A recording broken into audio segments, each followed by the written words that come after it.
Welcome to Keep Trucking Personal, where we invite you to explore the heart and soul of our company, Kiwi Brothers Trucking. Through engaging storytelling, insightful market updates, and vibrant energy, our podcast reflects our culture, values, and achievements. Whether you're a team member or industry enthusiast, join us to build connections, foster growth, and inspire excellence. Discover why we're more than just a company. We're a community, a catalyst for positive change, and a home for those aspiring to be part of something extraordinary. The pre-trip is complete and engines ready. We're set to hit the road on the Keep Trucking Personal podcast. Let's go.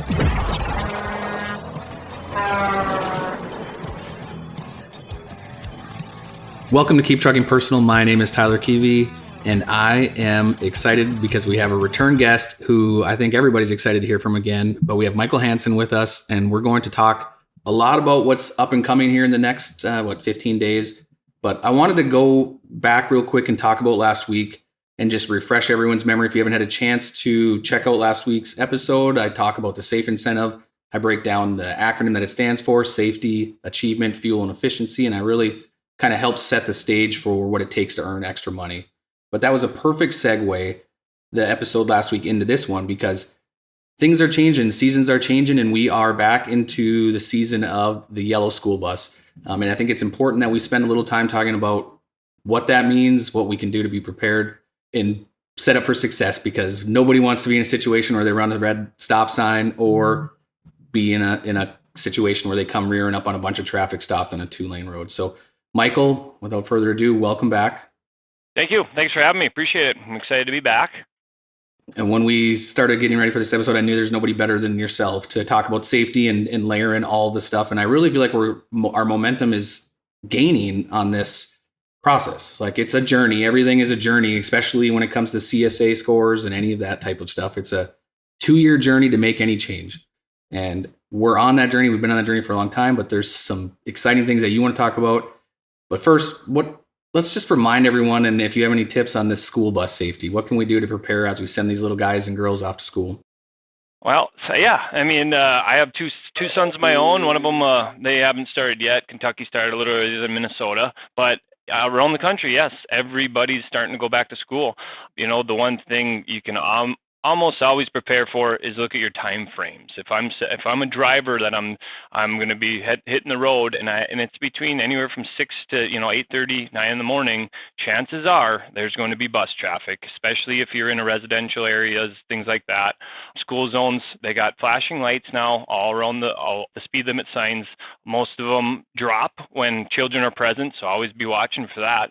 But really your times, mornings, afternoons, those are your school bus traffics. Plan according with them. Always be watching. The kids getting on those buses are our next generation. Those are the next generation to run our world, right? So we protect them any way we can. So being a professional, we even have one of our own retired truck drivers out there driving a school bus for the kids right now, Cliff Jennison. Him and I, when he was up here, we were talking, and it's crazy the stuff they see in their side of the world on a bus driver, things you wouldn't think that people do, and they do it around them. So obviously watch your time zones, watch for, especially when you're around schools, in cities, in residential areas, protect our up-and-comer kids. So it's definitely crazy to think that a school bus, somebody would run the stop sign. Like, I feel like that when you're a kid getting on that school bus, you're like, the rules of a school bus. And then to hear, like you said, some of the crazy things that people do. So it's not even always us to be prepared for the school bus season. It's watch out for people that are zooming around a school bus. That's not, everybody's supposed to be stopped, and here's a car cutting in and out of traffic for whatever the reason. Another thing that's important to touch on is that speeding. Like, there is more reasons for cops, DOT, everybody to be watching those school zones, like you said. That's started up. That's easy, low-hanging fruit for them to sit at that stop sign between those hours, like you said, early morning. Well, even some school zones are all day because they're crossing through for parks and playgrounds and recreational fields, whatever. So making sure that extra diligence is put down, speeding, you see those yellow signs, those blinking lights. Some of the GPSs these days even tell you when you're entering a school zone. So there's a lot of alerts that prompt you to make sure you're paying attention. But put an extra emphasis on it. Like you said, next generations of drivers and doctors and lawyers and scientists, they're all out there waiting to get to school. Everybody. I mean, that's the exciting part about it. I mean, about kids, they're the next people to take the reins from us, and we got to make sure they're around to do that. Even in my own town here, just down the road from us, every morning when it's school, there's a sheriff sitting there. I mean, every morning. I know he's there. I see him every morning. He's sitting there right at the entrance of school. Most cities have that option. So always be watching, and not just because you don't want to get in trouble from the law. You don't want to hurt a child or anybody for that matter, but they are hot zones, so be watching that speed. We know from Motive that speed is still a little bit of an issue for us out there, so please, please, please just watch your speed, go the speed limit, follow the laws, and you will always be fine, and be alert for school buses and kids running around.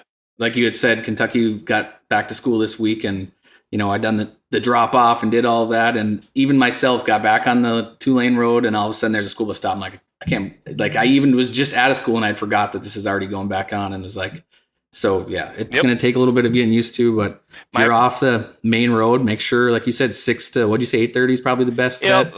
Like me, I already know my son starts September 2nd. So my commute to work, I already know what road I got to change because there is school bus traffic. So that's going to delay me. So I already know in my own head, once I start dropping my son off at the school bus, I know where those routes start to go, and you plan accordingly for it. But obviously they're big, they're yellow, they got blinking lights everywhere. Just always be alert for them, because for pretty much 8 months of the year, they're going to be around. Yeah. Well, and you had then led us right into the next little bullet here was Motive and our safety score. And like I said earlier, I talked a lot about our safe incentive and your Motive safety score, but I never really broke down kind of what our detractors are right now and what our biggest challenges, or I guess opportunities to overcome, however you want to look at that, and what they are. Do you want to tell us a little bit more on what the top 2 factors are that we should focus on coming into these next few weeks? Yeah, all in all, hats off to our company and our safety department and all of our drivers and everybody, because our drive score, I mean, we're currently at a 93 out of 100, and that's amazing to me. That tells me everybody is trying to do the right thing. There's always room for improvement, right? We're very high in speeding and close following. Those are our 2 big ones right now, and they go hand in hand. So you start seeing that speeding drop, you'll start seeing that close following start to shave down as well. I mean, the good part is our cell phone usage is way down, stop sign violations are way down, distractions way down. So those are the things that are really hard for a lot of people to curb. And speeding is probably the worst of them all. We all do it. Everybody's guilty. We've all been there, done that at some point. But when we're driving a commercial motor vehicle and representing a company, we just follow the law, follow the speed limits, and we'll see that score continue to improve. But it's super exciting to say the least. But speeding is one of our big ones, and we got to keep watching that, especially coming into the school zone. It's a good time to put them 2 practices together. Watch for school buses and watch your speed. Yeah. Well, and I know these all contribute up into your CSA basic scores, right? There's several different categories. And when we're talking about speeding and school buses, that all rolls up into the unsafe driving category. And fortunately, like I said, the journey we've been on is a grind. It never will stop. There's never going to be a year where like, oh, we're perfect and we're good to sit back and relax. No, it's going to be an improvement process or continually refining. But we're at 40%. That's a great spot to be at. We're sitting in a spot that when we go through a scale, they can see that, they look at those things, they understand those categories. It's a lot of hard work to get to 40%, and I think you probably have a mission to get to a different number, but our goal is to go down. Like, we want to continue going down and become a safer company, It takes paying attention to that speed. And if you're getting a speed ding on Motive, it's not always perfect. And we go to bat for the driver if it's not, right? Like, we remove that from their score. Yep. We're always trying to set them up. But if you're getting dinged for speeding on Motive 90% of the time, or what kind of ratio do you think it's accurate versus false? Now, from when during our trial, once we started figuring out, because at the end of the day, it's still artificial intelligence watching GPS, speed limits and things like that. But now today, between us deleting them, ones that are fluff and stuff like that, and the advances Motive is doing every day, we're pretty much about 95%. It's there. It's getting closer and closer, because every time we dispute an event, we can go in and actually change that speed limit. So if we're seeing a lot of drivers getting pinged on 494 down in the metro, right at this particular on-ramp, we can go in there, change the speed limit to the accurate speed limit, because sometimes they put truck speed limits when there really isn't a truck speed limit. So we'll actually go in there, adjust that so it's not bothering our any drivers next time they come through. So it's a lot of that, and it's really nice to see our DMs starting to learn a lot of that stuff and work with our drivers in that area as well. But we watch that to make sure it's staying honest. But for the most part, the guys that have an oopsie here and there, and then there's guys that are just going a little too fast. We got to just watch that. So yeah, it's how would you say the computer's not perfect, right? This system isn't perfect, but that's the good thing about, like you said, as we get more tenure with it, we start to refine a lot of our own lanes, so we're not getting all that fluff, and it's accurate, and it's been refined, and it's improved, and it's amazing. Like you said, I feel like when we first started, it was like, whoa, how do we manage this? Because it was kind of like a high volume deal. And now after we've worked through it, and like you said, the safety teams managed it, and the driver managers with their involvement, like we're starting to get it where it's trustworthy. And that's the most important thing. We want it to be honest, trustworthy, and impactful for the right reasons, not to big brother somebody, but we just want you doing the right thing, following the law. Yeah. The other thing you had touched on was stop signs.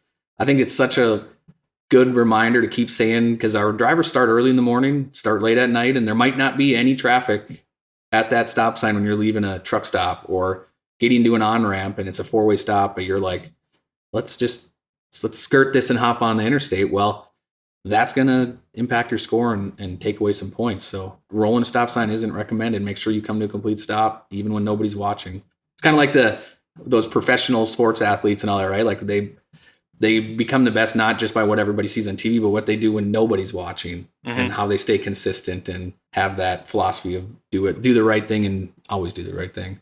Absolutely. You got to be aware of your surroundings and stop at stop signs. There's a reason it says stop, but a lot of places you're going into areas you're not used to, so be alert. You can miss a stop sign very easily, but that's why they're big, they're red. You watch out for them, come to a complete stop, make sure it's clear, and go. Like I said, from where we started with even stop sign violations with motive to where it is today, very awesome stuff. So hats off to all of our drivers out there that are continuing to improve our scores. Absolutely. But you had also said following distance, but like they go hand in hand with speed. There's so many ways to measure following distance. Some people say count the zipper lines, the white lines in the middle of the interstate. Some people say count signs. Just common, simplistic way to explain it. What would you recommend? Like, what's the easiest way to say have a good following distance without counting lines and all that? Well, I mean, if you want the professional answer of what the FMCSA actually says, for 1 second for every 10 feet of the vehicle's length while driving below 40 miles per hour. So, yeah, how do you put all that in layman's terms when you're driving down the road? You're not going to figure that out, right? Yeah. It's 4 or 5 lines between you, and obviously as people watch their motive has their own distance that their AI catches. So, I mean, my rule of thumb, you keep 4 lines between you, you're never going to have an issue, ever. So there you go. You heard it from the man. 4 lines, you're in the clear.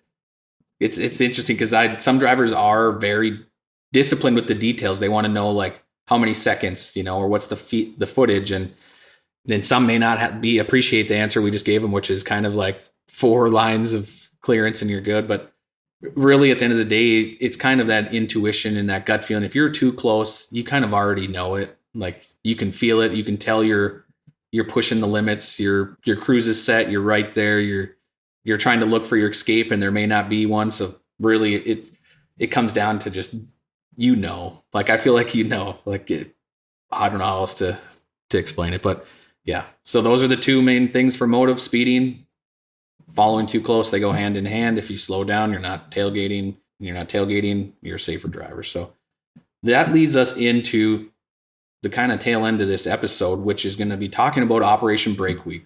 Operation Brake Week is going to take place August 25th through the 31st of this year. So it's not far away. It's just a week away from when this airs. Let's talk about our vehicle maintenance category, Michael, like what we can do to prepare these drivers, what they're looking for from the DOT level. Absolutely. So we got the, kind of like the one, early in the spring. Now it's fall. So August 25th through the 31st is the CVSA's Brake Safety Week. So what they'll be looking for is brake linings and pads. For disc brakes, they're going to be looking at rotors, checking for rust, all that. Air compressor gauges, making sure your gauges are reading correctly. If your low air warning lights are coming on correctly, the audible and the light, or one of each. Hoses and linings around all of your brake cans. They love looking for chafed air lines, so be watching for that. Pretty much everything in the brake system, but they're going to look at the easy stuff first. They just always do. The biggest one I see through things like this are catwalk. Nobody ever looks at these. So your airline's going from your headache rack to your trailer. They sag. We don't run. Most of our trucks are the rubber airlines. They're not the slinkies. So we have protectant coating around them. Sometimes they work their way up, and the airlines will actually rub on the catwalk and start chafing. That's usually the first spot an officer will go and look, because it's so common. It's stuff you have to be actively adjusting to make sure they are not rubbing. So those are one thing I would just stress on. We have all of our drivers be watching that for sure, because that's their first spot. But outside of that, they're going to be going around your brakes, all around your truck and your trailer, looking at all the airlines that lead to it. One part I'm excited about this, I guess, brake check week is over the last 6 months, we've been rotating most of our trailers through and doing full refurbs on them, all our brake systems, tires, everything going through them, shocks, all of that. So I'm pretty excited about what our shops have been able to do for us out there in preparation for this brake check week, and also on top of what our drivers are doing. So an exciting thing, I just announced to our shop, our July CSA score for our vehicle maintenance was at 46%. That's a pretty monumental percentage for Kiwi Bros. So hats off to our drivers and our maintenance staff and our fleet team. It takes a lot to keep these trucks going. We're going to continue to push that even lower. Our drive is for 20%, but to see that leaps and bounds like that, the threshold's 80%. So that's an issue out on the road, but to see us at 46 is something pretty special. So I'm excited about this brake check week. But still, drivers, be doing your pre-trips and post-trips, inner trips, even if you're stopping before a scale. A brake check week, they are going to look for anything they can, because they want to make sure the trucks are safe for the road. So even if you got to stop, hit an exit before a scale, just to make sure nothing happened between your pre-trip or post-trip, and now stuff happens, things get thrown up from the road and blow out your tire, or nails go in there, things happen. So it's a best case scenario to just stop right before, give yourself a good walk around, make sure everything's legit, nothing we got to get fixed before we go through that scale. But with our CSA scores, obviously you guys all have pre-pass out there. That helps. When our scores are dropping, that gives you more green lights and less options for officers to want to check you, because they see us doing the right thing, reflecting our score. That shows them, hey, Kiwi Bros cares. So does their drivers out there driving these trucks. We're going to give them a green light because we know they're doing the right thing. We've looked at their trucks. We've seen that they actually care and they have pride in their vehicles. Their drivers do, and their company does. So pretty cool stuff on the CSA side, but that would be what I would search for during brake week coming up here. Yep. And like you said, pride, that means a clean truck in my eyes, right? Like if you come into the scale, so you do get a red light, because every truck's getting a red light during that time period. If you're clean, your equipment is stowed away nice, your tarps are tight and taut, and it looks really well put together, odds are they're going to look for somebody else that's a little bit more shifty or not taking care of their equipment. So representation is a big deal for your inspections. Like you said, low-hanging fruit, those airlines, I mean, they can get away from us because we don't think about it, but it's such an easy thing to get fixed. Like your airline's chafed, send a picture into fleet. You guys will have that changed within the hour, most likely, wherever it is. If not, the next time they stop, and it'll get addressed. So it's not something that we want anybody to risk it with. Same goes for tires, like you said, bumping those things, making sure you're not rolling in, because some of these scales have thermal guns or thermal cameras, I guess, right? So your tire gets hot when it's low. It gets hotter than the rest of your tires. So they all get warm, obviously, but the one that's lower is hotter. So these scales have these thermal cameras on there, and when your tire is low, it shows a different color. And obviously you get flagged around, and you're like, well, how did they know I had you're thinking it's just a random by chance, when really it's not. They know what they're looking for. They already have it pegged out. Same goes for brakes in all those situations. They'll take thermal guns and check the temperatures, see which brake is hotter than the other ones. If they're out of adjustment, if 3 brakes are orange and the other one's cold, it's not working. It's out of adjustment. So there's so much technology and things they use as a DOT enforcement, on the CVSA side, that we don't even know, really. It feels like sometimes it's like a sci-fi, like they're they're spying with all these cameras. As you know, when you pull up to those mega scales, there's like 40 cameras on a pole. You don't, reading your license plate to this, to that, to so yeah. The technology they have, I mean, you guys, everybody sees the technology going into trucks and ELD technology and all this stuff. Well, the DOT is evolving too, just like everybody else. They're getting technology into their areas to make their jobs easier, to make sure the trucks are safe for the road. But yeah, when you go into the scale and you look at their computer system and you see trucks going down the interstate, it's lit up like a Christmas tree as far as the thermo detection and stuff like that. They're no joke. I mean, and rightfully so. You guys we got to make sure our trucks are ready to go for the road, and they're going to find it if it's not. But they're also not always right. I want to make sure people are understanding about that. Sometimes officers get it wrong. It is what it is. Nobody's perfect. So in those times, a lot of drivers I don't think know that there is an option called data queuing. And what that means is if we get rode up and we don't agree with that, we don't argue with the officer about it. We let the officer do his or her job. You can talk about it, and if it gets written up and you don't feel that that's correct, we can go and data queue that with evidence. We can, with photo evidence, for example, we had a truck that was fairly brand new. It got rode up for chafed airlines down by the brake cans. Well, the chafed airlines were just paint from the factory, because they paint airlines when they paint the frame rail. So all the airlines are already on the frame. It goes into paint, and they paint everything. So as those hoses move when you're going down the road, that paint starts to crack. Well, it's not the rubber and it's not the integrity of the hose. It's just the paint that's oversprayed on the hose. So the driver did a great job, took a bunch of pictures, solidified his case, sent it into safety at KiwiBros.com.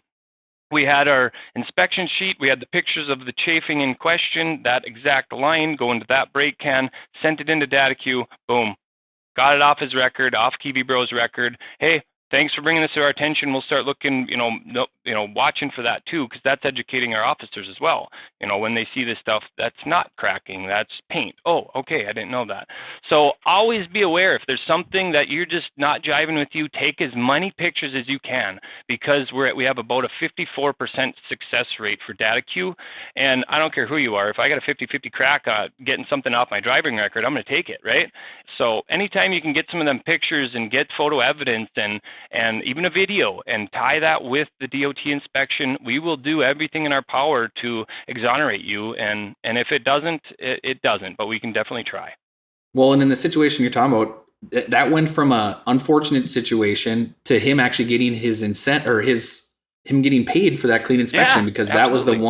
that was the one thing he was written up for. So you got it removed. Yep. The safety team got it removed. And then once it was cleared, it was okay. Now you have, because it actually comes back as a clean inspection in that format, yep. Right? Unless there's multiple things. Yeah. And so, and to keep going with that, in some of the transportation associations that we're a part of, Kentucky had a DOT inspector come and talk to that exact point of data queuing. And they are humans that sit behind a desk. This isn't like a computer. There are people. There was 2 people for the whole state of Kentucky. So some states are very fast at processing. Some take a couple weeks. But the main thing, like you said, they went through was evidence. We don't want to, this is how I felt. This DOT officer was being rude. It was 2 a.m. and he knew I had to get home, but he wanted to be mean. Like, no, if it's something that doesn't make sense, like you said, pictures. And they said pictures are their number one thing because they're going by evidence, and it has to be relevant. You can't leave the scale and then Monday send in pictures and say, well, this is what it was. They want relevant information. They want to know that you're at the scale taking pictures and providing proper evidence. And like you said, they tend to lean towards the law, I guess, is the best way they lean towards. But they see the evidence and they understand that people are trying to do the right thing. And the biggest thing with law, especially in DOT world, is its interpretation. A lot of it is interpretation. I measured here. The lines were chafed and they're not actually chafed. They're cracked. You know what I mean? Like, there's so many ways to read that line of law that data queue is necessary. So yeah, that's such an important topic. Yes. You have exactly what you just said. And then on top of that, you also have federal rules and state rules. Every state has different rules. Every state has different different ideas of how this law is interpreted, different inspections in different states. So you have lots of things, but that's why we have data queue. And I feel a lot of drivers don't know about data queue or don't know a lot about it. So I hope you're listening and this triggers you for next time. If you ever have a mishap at a scale that you just don't agree with, reach out to our safety department or our fleet department. They're both highly trained in those regards. But like Tyler said, before you leave the scale, it has to have the picture of the scale in the background, proving that I'm still here. This is what he just wrote me up for. He or she wrote me up for. This is why I don't agree, but here's a scale in the background. We're all good. He leaves, we data queue, and then we digest from there. So, yes, it's very important to do it on site and let us help any way we can. Sometimes it is what it is. We were in the wrong. We took the CSA hit. Let's fix it. Let's move on. But for the times that, hey, let's question this, again, 54% success rate. So why not try? Yeah, you can't beat that. Like you said, 50-50. If it's questionable, you're flipping a quarter, you might get it, you might not. Yeah, so. Weathermen, they make bank doing 50% chances. So why can't we, right? Exactly. It's funny thinking of an inspection like that. You're at like a high nerve, right? Like you just never, it's like literally a scratch off. I feel like you're going through the whole process and it's like super quiet. Everything's like, what did I do wrong? Really, you're doing if you're doing everything right, you still feel like, because they're looking for something wrong. Mm-hmm. So it's that weird feeling, but there's no better feeling than when they actually hand you a no violations, right? It's got to say no violations to be a clean inspection. A warning is still a violation, even though can be worded that way, right? Like I just wrote you up for a warning on this. End of the day, it's the same thing as a violation. It's all the same. Yeah. But a no violation, you call it in. I mean, we literally, that's probably one of the best, any moment of the day, see one of those come through where it's like, hey, level 1, level 2, level 3, really, I don't care at that point. If you passed it, it's celebrated. Many of you know that if you've gotten and passed a DOT, you'll see many people respond to your email with your congratulations. And it's important. It's important for us to be safe and continue the safe process. And it's important for our customers. They want to know that we're actively participating in being safe. Like they monitor these CSA scores. And it only takes a couple bad inspections. You would think that you would have to have all kinds of inspections to deteriorate a score. Really, it's not. All it takes is one big bad inspection, and there we go. We talk about it. It goes through every department, so they don't go unnoticed. We pay attention to all that very closely. So good stuff. There's a lot to talk about. Just a reminder again, Operation Brake Week starts August 25th through the 31st. If you're in the Duluth area, Kentucky, Blaine, and you want to get your truck checked over, please ask somebody. Ask the technicians, call fleet, email fleet. Let them know that you're there. You want to get looked over because we want to make sure that you're set up for success. Focus on slowing down out there, which is going to help you increase that following distance. And last but not least, there are little kids, little girls and boys out there waiting on the side of the road for their school bus. So pay extra attention to that. And Michael, thank you for being on the show. This is your second time. I know I'm going to continue to have you again because you just have so much to share, and I appreciate it.